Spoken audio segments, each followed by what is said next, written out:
Well, hello everybody. Welcome to this beautiful city of Venice. My name is Guy Sherwood. I'm one of the trustees for the IWMF, and it certainly brings me great pleasure to see all of you here. Many of you, I remember your faces and your lovely smiles. I should let you know that although we have many patients here, we also have many physicians who have spent the past 3 days at this wonderful workshop who are actually in this audience with us, and I think that certainly gives me a lot of pride to see these very interested clinicians and physicians willing to sit here with us for another day. So I'm going to begin this morning by introducing our president of the IWMF, Judith May.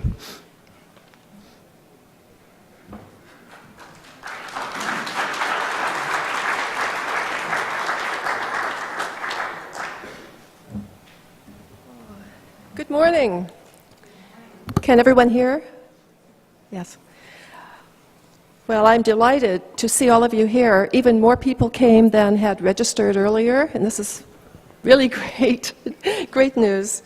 And I also want to welcome you to this charming city of Venice. We've been here 4 or 5 days, and I was able to come a few days early and walk around the plazas, and it's charming. If you have an extra day, you'll find it for yourself.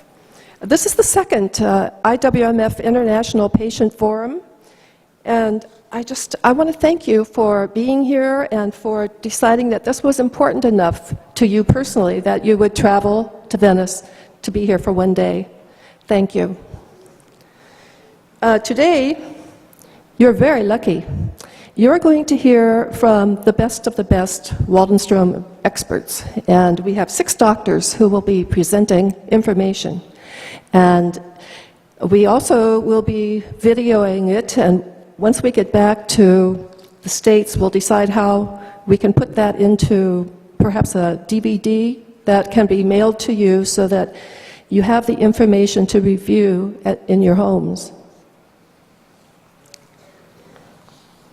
Today, you will have the opportunity to talk with each other as patients. And I'd like to know how many caregivers are here? Okay, let's see, it's about 6. You know, we're thinking we might have, in the afternoon, we might have a small breakout for the caregivers to have a chat with with a psychologist, Dr. Connie Paul, who's here from the States.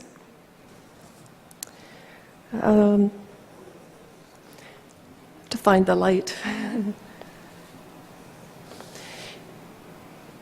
So we will have, first we will have the presentations, and then in the afternoon we will have time for breakout groups, and the group discussions will be very useful, I think, to all of you. And one of the things we want to talk about is how one goes about developing a patient group for mutual support. Some of you here are already group leaders, or you're in a group in your country, and others have not yet developed a group. And we'd just like to talk to you about that. And we will, well, first I should introduce the IWMF officers who are here. We have, of course, Guy Sherwood, who is chair of our international committee, and he's also on the research committee.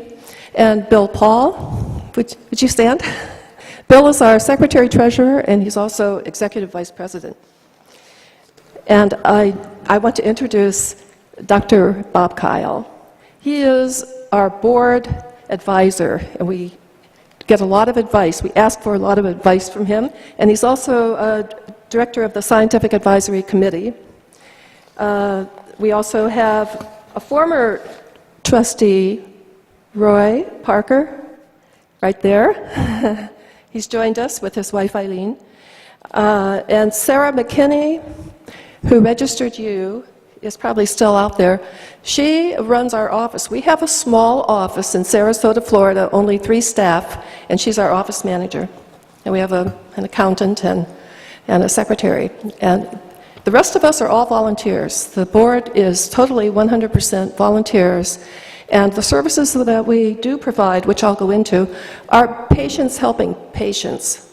And that's how we've existed since we started.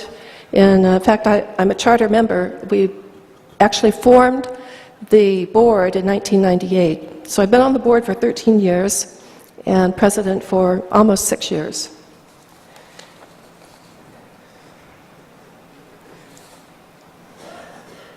I would like to recognize several others in the room who have been so helpful to Waldenstrom patients, and they are representing the EU network. Leah Van Genneken. Where's Leah? Right there. And Marlies right there. And Joanna Van Rijn. Joanna Van Rijn? Yes. You'll be hearing more from them later. How many here are members of the IWMF? Could I see your hand? Very good. Thank you. I would like to go, some of you are not, so I would like to just tell you a little bit about what the foundation is all about and what we do. We're founded on the premise that a cure would someday be possible, but until then, patients and their families needed contact with others and support through those connections. And so our goals for the foundation are, one, to provide encouragement and support to patients and their families, to provide a means of communication for patients and families, to provide information and education about Waldenstrom's, to increase awareness of the disease among the general public and the cancer arena, and to encourage and support research leading to more effective treatments and ultimately a cure. And we have a number of services, but just to mention the research, we also have a growing, stronger and stronger research program, and we're currently funding 4 continuing grants that are 3-year grants, and we just approved 3 new ones, and we have 2 more under review right now. And we're moving ahead, but all funding is from patients and their families. That's the only source of money for this group. It's a rare disease. Our services are really all about education and communication. So we have a number of booklets, and I think samples of everything is out there on a table. We have a number of booklets. Some are in not just English, everything's in English, but some are also in German, French, and Spanish. And our hope is to expand into many other languages and that everything be in our major languages represented by the members. We also have a newsletter that comes out quarterly that is now, it used to be 4 pages, now it's 34 pages. It's a little thick and heavy to mail, but it's so important. We get such wonderful feedback that we continue to mail it overseas as well as within the United States. We also have all sorts of reports and articles, and our website, we just opened a brand new website. It's been renovated over the last year, and on there you can find so many reports and articles. And we have a patient ed forum every year in the States. And then for communication, we also have what we call our talk list. How many of you are on a talk list? Okay, that's about 8 people. Well, we have a talk list that anyone is welcome to join, but of course it's in English. We have about 1,200 people who communicate daily. Not everybody is on every day, but it's patients with mostly newly diagnosed patients who have questions, and they ask it, and then they get responses from other patients who are just a year ahead of them in their diagnosis, and they share symptoms and treatments, and it's very supportive. And we know also there's a talk list in Australia, in I think New Zealand, in the United Kingdom, in France. France has an active one, and the Nordic countries. At the last meeting, as we broke down by countries, I was working with the Nordic group, and Iceland, Finland, Sweden, Denmark, and Norway are sharing one talk list, and it's in English because They all speak English. And so they have that means of communication. And we hope to encourage every country and every language to have a talk list. I'm losing my voice, excuse me.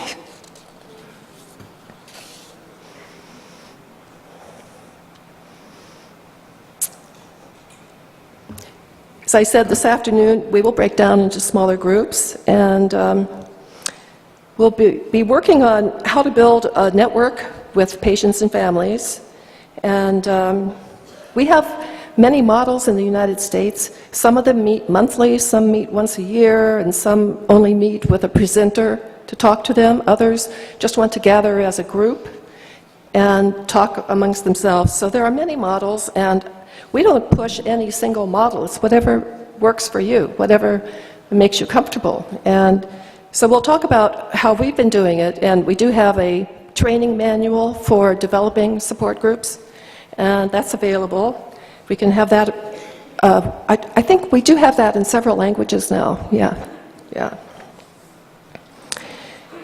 So we do have also help from the EU organization people that I introduced earlier, and I think our discussions later on about how to develop groups and how we connect, how to link, so that nobody with a rare disease, especially Waldenstrom's, there's no reason for you to feel isolated. There are opportunities for meeting other patients and staying in touch, and it's very helpful. Very helpful. So now I will turn the program back to Guy. Thank you.